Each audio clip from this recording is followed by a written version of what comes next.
Victor urban అపజయాన్ని ఆయన ఓడిపోయిన విధానాన్ని చూసి the victory of the opposition in Hungary yesterday like the Polish election in 2023 is a victory for democracy not just in Europe but around the world. Most of all, it's a testament to the resilience and determination of the Hungarian people and a reminder to all of us to keep striving for fairness, equality and rule of law.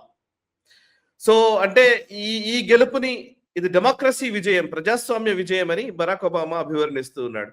Sir, Republicans support చేసినటువంటి వ్యక్తి ఓడిపోయాడు కాబట్టా, లేకపోతే Democrats అనా, లేకపోతే liberal thought process గెలుస్తుందనా, ఏంటి దీన్ని ఎట్లా అర్థం చేసుకోవాలి? ఈ హిపోక్రసీని మనం ఎలా చూడాలి? తప్పకుండా ఇది హిపోక్రసీ, ఒక ద్వంద్వ వైఖరి. వాళ్ళు గెలిస్తేనేమో డెమోక్రసీ నిలబడినట్టు, వాళ్ళు ఓడిపోతేనేమో డెమోక్రసీ ఖతరేమే హై.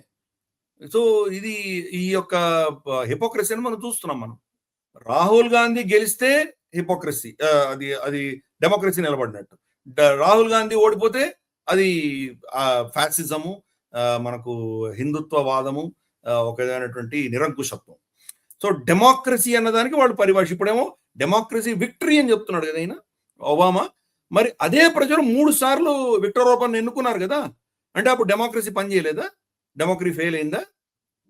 కాబట్టి వీళ్ళు వాళ్ళకి కావాల్సినట్టు పదాలు పెట్టుకుంటారు. ఒకటే ప్రక్రియకి 2 పదాలు ఉంటాయి వాళ్ళకి, 2 నాలుకలతో వ్యవహరించేవాళ్ళు వీళ్ళు. అందుకనే హిపోక్రట్స్ వీళ్ళు. అందుకనే హిపోక్రసీ సెక్షన్ లో పెడుతున్నాం మనం. డెమోక్రసీ అన్నది ఇప్పుడు నిలిచింది అంటున్నాడు, అంటే ప్రజలు సరైన తీర్పు ఇచ్చారు, ప్రజల తీర్పు గెలిచింది అంటున్నాడు. అదే ప్రజలు కనుక విక్టర్ ఓర్బాన్ గెలిపించుంటే ఏమొచ్చే స్టేట్మెంట్? మెజారిటేరియన్ అటాక్రసీ అనేవాడు, డిక్టేటర్షిప్ అనేవాడు, లేదా డెమోక్రసీ నాశనం అయిపోయింది అనేవాడు. ప్రజల తీర్పును గౌరవించడం అన్నది వీళ్ళకి తెలియదు.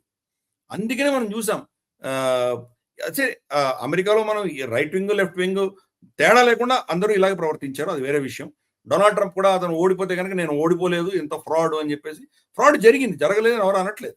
కానీ ఫ్రాడ్ ఎంత మేరకు జరిగింది? తను ఓడిపోయేంత మేరకైతే తనను ఓడించడానికి చేయాల్సినంత మేరకు జరగలేదు.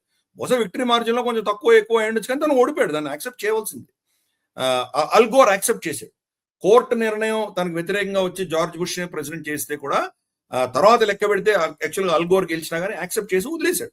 కాబట్టి మనకు డెమోక్రసీలో గెలిచిన వాడిని యాక్సెప్ట్ చేయడం అన్నది డెమోక్రసీ. మాకు సంబంధించిన మా భావజాలానికి సంబంధించిన వ్యక్తి గెలిస్తేనే మేము యాక్సెప్ట్ చేస్తాము, అదే డెమోక్రసీ అన్నది హిపోక్రసీ. డెమోక్రసీలో ప్రజలు నిర్ణయిస్తారు, అటు ఇటు నిర్ణయిస్తారు, ఇటు నిర్ణయిస్తారు. ఇందిరాగాంధీ అంటే మహా దిగ్గజ నేతని రాజనారాయణ ఓడించాడు, వాజ్పేయిని ఓడించారు, పివి నరసింహారావు గారు ఓడిపోయారు. ఓడిపోయిన వాళ్ళు ఎవరు? రాహుల్ గాంధీ ఓడిపోయాడు. కాబట్టి ఎవరైనా ఓడిపోవచ్చు, ఎంత పెద్ద నేత అయినా కానీ ఓడిపోవచ్చు, ఇది అర్థం చేసుకోవాలి. వాళ్ళు గెలవచ్చు. అలాగే నరేంద్ర మోదీని ఇన్నిసార్లు గెలిపిస్తున్నారు. ఆయన ఓటమి ఎరుగనటువంటి వ్యక్తి అంటే అది డెమోక్రసీనే, అది కూడా డెమోక్రసీనే. అది డెమోక్రసీకి విరుద్ధమైంది కాదు, ఫ్యాసిజం కాదు, డిక్టేటర్షిప్ కాదు, ఇంకేది కాదు. కాబట్టి ఎప్పుడు ఒబామా లాంటి వాళ్ళు హిపోక్రాట్స్, అబ్సల్యూట్ హిపోక్రాట్స్, రెండిటిని సమదృష్టితో చూసిన రోజే వీళ్ళని మనం యాక్సెప్ట్ చేయాలి.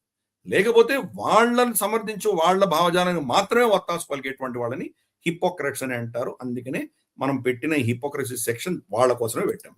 ఈ వీడియో మీకు నచ్చినట్టయితే లైక్ చేయండి, 10 మందికి షేర్ చేయండి. అలాగే కామెంట్ల రూపంలో మీ అభిప్రాయాలను మాతో పంచుకోండి. Nationalist hub group of channels ను సబ్స్క్రైబ్ చేసుకుని తెలుగునాట జాతీయవాద జర్నలిజాన్ని ప్రోత్సహించండి. ఈ వీడియో కింద ఉన్న బెల్ ఐకాన్ పై క్లిక్ చేయడం మర్చిపోవద్దు.